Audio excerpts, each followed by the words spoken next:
The morning sun cast long shadows across the dusty main street as Elizabeth stood on that wooden platform. Her wrists were bound with rough rope and her heart felt heavy as stone. The sheriff had explained it all to her the night before. Her husband's gambling debts had finally caught up to them.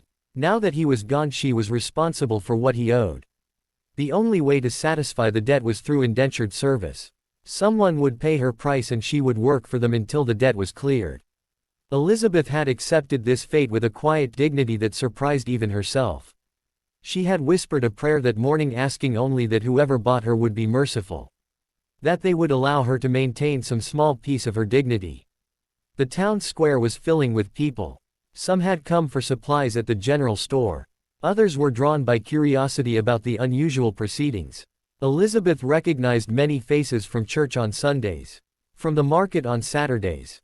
People who had known her and Henry when times were better. Now they looked at her with a mixture of pity and judgment. The auctioneer was a thin man with a voice like a rusty gate. He explained her situation to the crowd with the same tone he might use to describe livestock. "Healthy woman," he called out. "Good for cooking, cleaning and general household duties. Starting bid is $1. Elizabeth closed her eyes and tried to remember better times. The little house she and Henry had shared. The garden where she grew tomatoes and beans. The rocking chair on the front porch where they would sit in the evenings. Those memories felt like they belonged to someone else now. A woman who had never stood on an auction block. A woman whose life had followed the path she had imagined. The bidding started slowly. $1 came from old Pete, who ran the hardware store. $2 from a farmer she didn't recognize.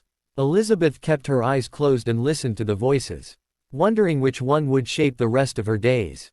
Then she heard a voice that was different from the others. Steady and calm without the eager edge of the other bidders. $5. She opened her eyes and saw him. A tall man with silver threading through his brown hair. He stood apart from the crowd near the hitching post. His clothes were simple but well made. His boots were worn but polished. There was something about his bearing that suggested a man who had known both hardship and grace. The bidding continued. $7 from the farmer. $8 from Pete. $10 from a stranger who had been eyeing her with a look that made her stomach turn. Elizabeth found herself hoping the man with the steady voice would bid again. There was kindness in his eyes. A gentleness she hadn't seen directed at her in a very long time. $12 called the stranger. $15 came the farmer's response. $20 said Pete, though his voice wavered with uncertainty. The crowd grew quiet. $20 was more than most had expected to pay. More than many could afford. Elizabeth held her breath. $25 came the steady voice. The man with the kind eyes stepped forward. His hand raised with quiet confidence. The stranger who had been watching her so hungrily shook his head and walked away. The farmer looked down at his boots. Pete counted the coins in his pocket and sighed. Going once, called the auctioneer.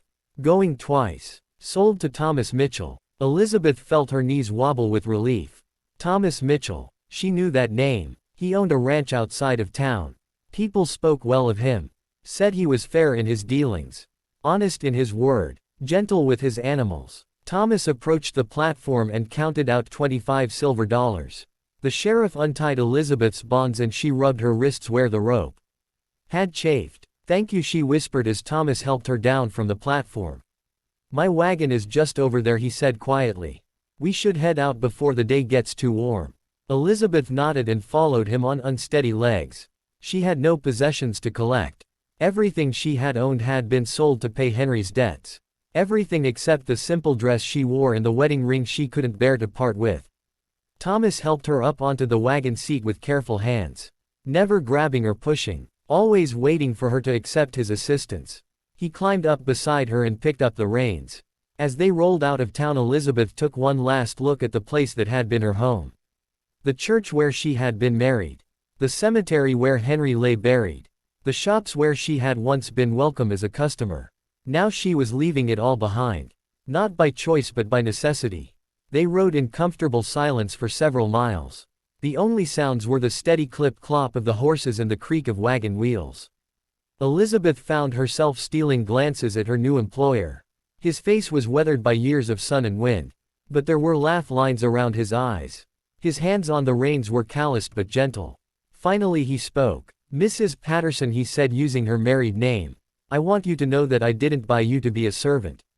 Elizabeth looked at him in confusion. "I don't understand." Thomas kept his eyes on the road ahead. "I lost my wife Sarah 2 years ago. The house has been empty since then. Too quiet, too lonely." He paused as if gathering his thoughts.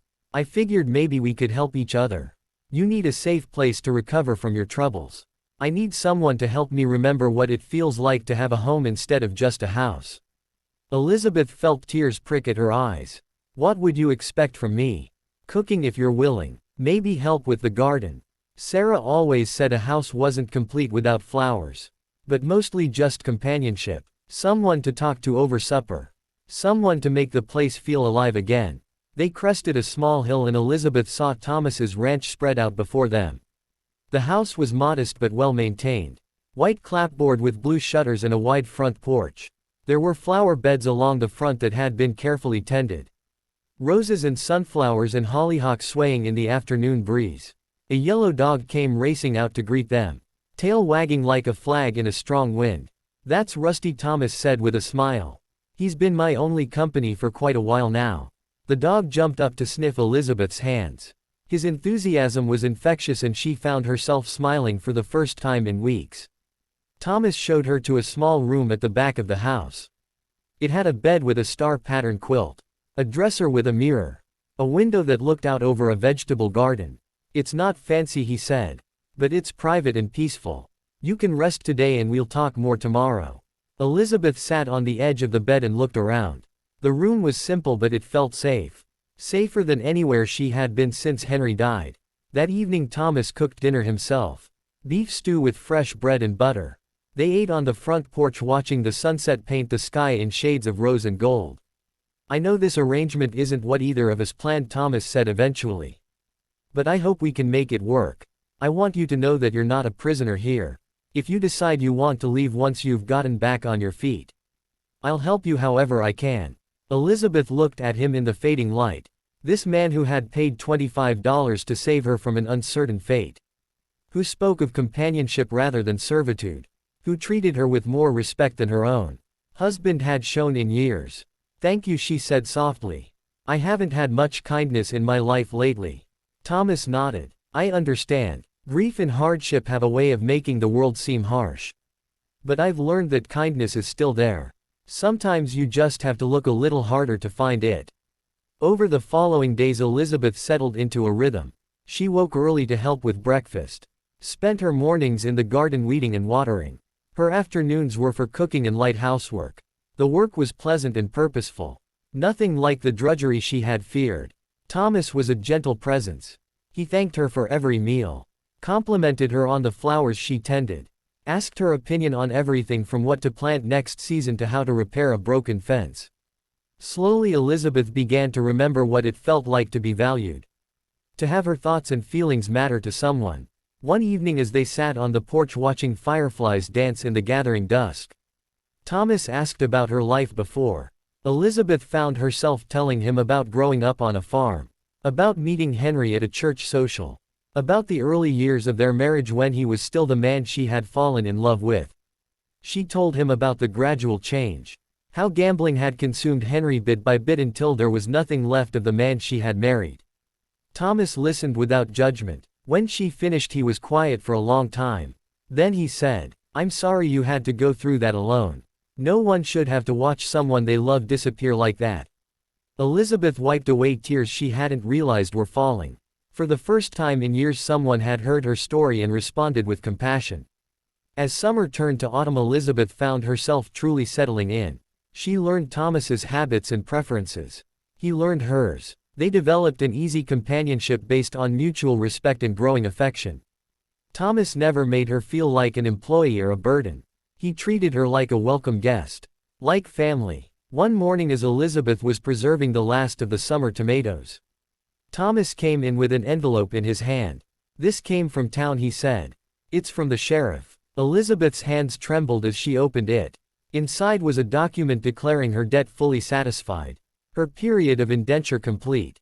She was free. But how, she asked. "It's only been 3 months." Thomas looked uncomfortable. "I may have made some arrangements." "What kind of arrangements?" "I paid off the rest of what you owed." Elizabeth stared at him. Why would you do that? Because no one should be owned by another person. Because you've become dear to me and I couldn't stand the thought of you feeling trapped here. The paper fluttered to the floor as Elizabeth tried to process what he was telling her. This man who had already paid $25 for her. Who had given her a home and treated her with kindness. He had spent even more money to ensure her freedom. You don't owe me anything now, Thomas continued. You can stay or go as you choose. But I hope you'll consider staying. Not as my employee but as my partner. My equal. Elizabeth looked around the kitchen where she had spent so many pleasant mornings. At the flowers on the windowsill that she had planted and tended. At the man who had shown her more respect and kindness than she had dared hope for. She thought about her options. She could go anywhere now. Start fresh where no one knew her story.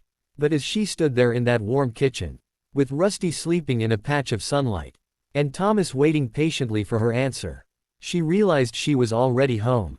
I'd like to stay, she said quietly. If you're sure you want me.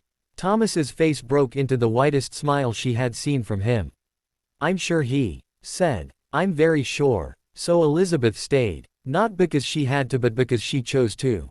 She and Thomas worked side by side through harvest season. Canning vegetables and putting up preserves for winter. Planning improvements for the ranch. Talking about the future with a sense of shared purpose. When the first snow fell they sat by the fire in the evenings. Rusty stretched out at their feet. Thomas reading aloud from books and newspapers. Elizabeth working on a new quilt. Sometimes she would look around and marvel at how much her life had changed. From that terrible morning on the auction block to this moment of perfect contentment.